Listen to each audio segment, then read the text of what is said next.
I'm 74 years old, and I'm sitting alone at my kitchen table when I finally admit this to myself. Not out loud, just quietly, the way most truths arrive at this age.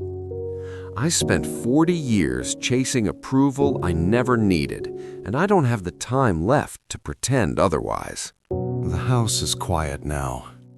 Too quiet. The kind of quiet that doesn't feel peaceful, just unfinished.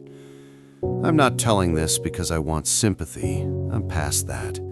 I'm telling it because when you get to my age, you start sorting through what mattered and what didn't, whether you meant to or not. And some things refuse to stay buried. Most mornings, I wake up before the sun. My body does it on its own now.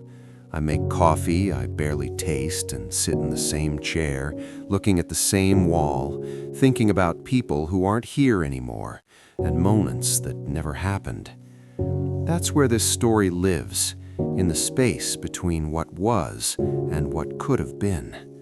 When I was younger, I thought approval was just part of being responsible. You do well in school so your parents don't worry. You take the job that sounds respectable. You don't complain. You don't rock the boat. No one ever said you're giving pieces of yourself away. And even if they had, I don't think I would have listened. In my 20s, I was proud of how dependable I was. People liked that about me. Supervisors trusted me.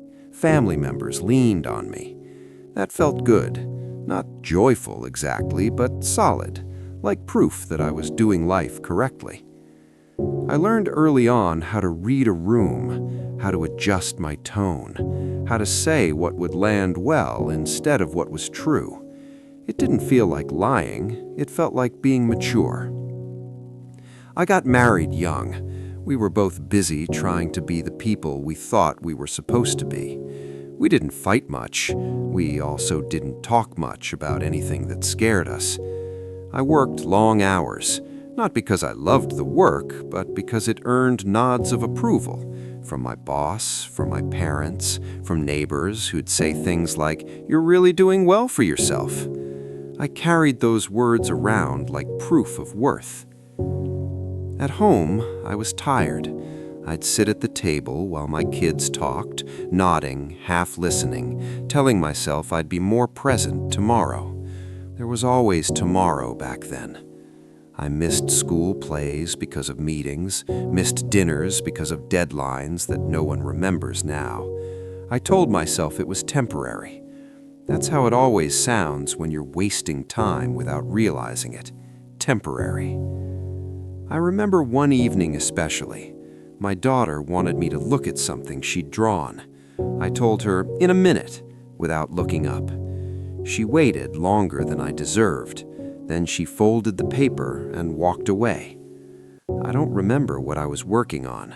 I remember the way she didn't ask again. At work, I became the person who said yes. Yes to extra responsibilities, yes to staying late, yes to fixing problems that weren't mine. People appreciated it. They relied on me. I mistook being needed for being valued. Every compliment felt like confirmation that I was on the right path. Every raised eyebrow felt like danger. So I kept adjusting, kept smoothing myself down, kept choosing the safer version of every decision. When my wife told me she felt lonely, I heard it as criticism. I defended myself instead of listening. After all, I was providing. I was dependable. She stopped bringing it up after a while. I told myself that meant things were fine. We grew polite with each other, efficient, like co-workers managing a shared project. I thought that was what long marriages looked like. Years passed without ceremony. Promotions came and went. The kids grew up. They became independent in a way that felt both impressive and distant. They didn't need me as much, and I didn't know how to reach for them without a reason. I kept chasing approval at work because I didn't know where else to put that energy. Home felt unfamiliar, quiet in the wrong way. In my 40s, I started waking up with a dull sense of dissatisfaction. Nothing dramatic, just a low hum of something being off. I ignored it. I was good at that. Everyone around me said I was successful. Who was I to argue? I thought fulfillment was something that arrived eventually, like retirement. You work hard, keep your head down, and one day it all makes sense. I didn't realize that the habits you build while waiting become your life. The cost didn't show up all at once. It came in small, forgettable moments.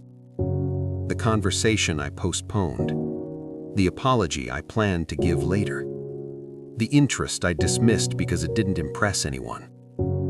I don't remember deciding to live this way. I just kept choosing the option that made people nod approvingly. My wife got sick in my late 50s. Nothing sudden at first, just fatigue, then appointments, then words we didn't want to hear. In hospital rooms, surrounded by machines, approval stopped mattering. No one cared how dependable I'd been. No one cared about my job title. What mattered was how we looked at each other. And by then, we were strangers in some ways. We talked more honestly during those months than we had in years. There were things she said that landed hard because they were true. I felt like I came second, she told me once. Not angrily, just tired. I wanted to argue. I wanted to explain. Instead, I sat there, realizing explanations don't undo years. She died quietly one morning while I was getting coffee. I missed it by minutes. People told me I'd been a good husband. I nodded and thanked them. At night, alone in that too-big bed, approval didn't keep me warm. After the funeral, life expected me to continue. Work sent condolences and deadlines in the same email. Friends checked in less as time passed. I retired not long after. There was a small gathering, a cake, speeches about my dedication. I brought home a box of things no one wanted anymore.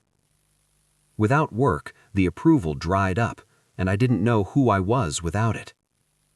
The days stretched long. I tried hobbies I'd ignored before. They felt empty, like borrowed clothes. My children visited when they could. We were kind to each other, careful. There were things I wanted to say, apologies that arrived too late to feel useful. They had their own lives now. I was no longer central to their story. That's when the truth settled in. Not all at once, slowly, like dust. I realized I'd shaped my entire adult life around being acceptable. Not alive, not honest, acceptable. I'd spent decades performing a version of myself that earned nods and quiet praise. And in doing so, I'd misplaced the parts of me that wanted, questioned, felt deeply. No one had forced me. That's the hardest part to accept. There was no villain, just fear, and the comfort of being approved of. Some things can't be fixed at 74. I can't go back and sit at that table with my daughter. I can't redo conversations with my wife. I can't reclaim the years where I mistook duty for love. I live with that now. Not dramatically, just steadily. If you're listening to this, I don't want to tell you what to do. I don't know your life. I just want you to notice what you're trading for approval. What you're postponing because it feels safer to be agreeable. The danger isn't failing, it's succeeding at a life that doesn't belong to you. People stop asking for your approval sooner than you think. Jobs end. Roles change. What's left is how you showed up when no one was clapping. I'm not bitter. I'm grateful for many things. But gratitude doesn't erase truth. I have fewer years ahead than behind now. That sharpens things. These days, I speak more plainly. There's no point in polishing my edges anymore. Some people don't like it. That's okay. If this meant something to you, sit with it for a moment. You don't have to act. Just notice. That's where it starts.